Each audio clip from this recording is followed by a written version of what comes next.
ಇವತ್ತು ಹಿರೇಮಠ ಸಂಸ್ಥಾನದ ವತಿಯಿಂದ ಪರಮ ಪೂಜ್ಯ ನಮ್ಮೆಲ್ಲರ ಗುರುಗಳಾದಂಥ ಮಾತರ ದೈಗಳು ಆದ ಪೂಜ್ಯ ಬಸವಲಿಂಗ ದೇವರ ಹಾಗೂ ಪರಮ ಪೂಜ್ಯ ಗುರುಬಸವ ದೇವರ ದಿವ್ಯ ಸಾನ್ನಿಧ್ಯದಲ್ಲಿ ತಾವೆಲ್ಲ ಸೇರಿ ನನಗೆ ಅಭಿನಂದನಾ ಸಮಾರಂಭವನ್ನು ಹಮ್ಮಿಕೊಂಡಿದ್ದೀರಿ. ಇವತ್ತು ತಮಗೆಲ್ಲ ಗೊತ್ತಿದೆ, ನಾನು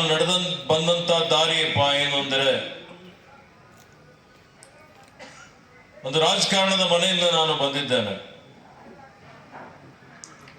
ನಮ್ಮ ತಂದೆಯವರು ಯಾವಾಗಲೂ ರಾಜಕಾರಣ ಅಂತ ಹೇಳಿದ್ರೆ ಸಮಾಜ ಸೇವೆ ಅನ್ನುವಂಥ ಮಾತನ್ನು ನಮಗೆಲ್ಲ ತಿಳಿಸಿದ್ದಾರೆ. ನಾನು ರಾಜಕೀಯದಲ್ಲಿ ಬಂದಂಥದ್ದು ನಮ್ಮ ತಂದೆಯವರ ಏನೊಂದು ಹೋರಾಟ ಇತ್ತು, ಅನ್ಯಾಯದ ವಿರುದ್ಧ ಹೋರಾಟ, ಯಾರು ಕಷ್ಟದಲ್ಲಿರುವಂಥವರ ಕಣ್ಣೀರು ಒರೆಸಬೇಕು ಅನ್ನುವಂಥದ್ದು, ರಾತ್ರಿ ಹಗಲ ಅವರು ಶ್ರಮ ಮಾಡಿ ಏನು ಸೇವೆ ಮಾಡಿದ್ದಾರೆ ಅದೆಲ್ಲವನ್ನು ನೋಡಿ ಸಮಾಜದಲ್ಲಿ ಒಂದು ಪರಿವರ್ತನೆ ತರಬೇಕು, ಬದಲಾವಣೆ ತರಬೇಕು, ನಮ್ಮ ಕೈಲಾದಷ್ಟು ಸೇವೆ ಮಾಡಬೇಕು ಅಂತ ಹೇಳಿ ಈ ರಾಜಕಾರಣದಲ್ಲಿ ಬಂದಿದ್ದೇನೆ. ನಮಗೆಲ್ಲ ಗೊತ್ತಿದೆ, ನಮ್ಮ ತಂದೆಯವರ ಗುರುಗಳಾದಂಥ ಲಿಂಗಿಕ ಚನ್ನಬಸವ ದೇವರ ಒಂದು ಆಶೀರ್ವಾದದಿಂದ ಇವತ್ತು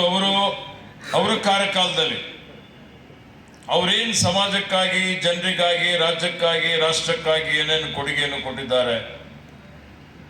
ಸ್ವಾತಂತ್ರ್ಯಕ್ಕಾಗಿ ಹೋರಾಟ ಮಾಡಿ